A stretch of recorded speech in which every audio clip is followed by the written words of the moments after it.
In today's video, I'm going to teach you how to upload zip on GitHub. First, make sure you're signed into your GitHub account and that you have right access to the project you're working on. From your GitHub dashboard, open the repository where you want the zip file to live.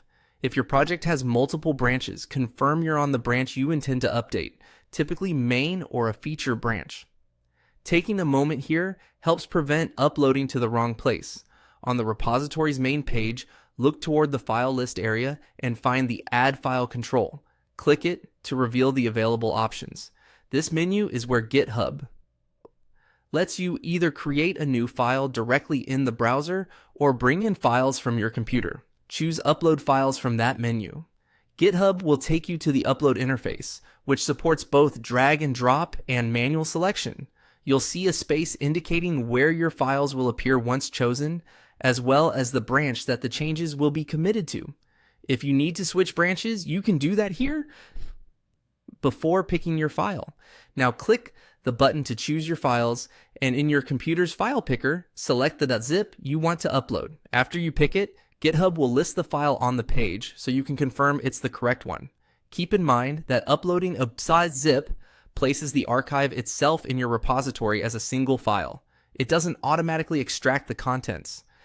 If your goal is for teammates to browse individual files on GitHub, consider unzipping locally and uploading the extracted files instead.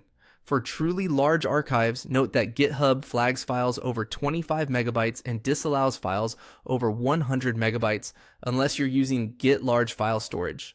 With the zip selected, review the commit details section that appears below.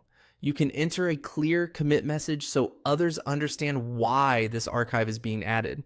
It's best practice to write something descriptive and concise. When everything looks right, confirm the upload to commit your change to the repository. After the upload completes, you'll be returned to the repository view where you can see the new .zip alongside your other files. If you need to move it into a specific folder path, it's often easier to organize that folder structure before uploading or upload directly into that folder from the file list. And that's it. You've successfully uploaded a zip to GitHub using the web interface. Quick, clean, and no command line required. Quick, Glenn,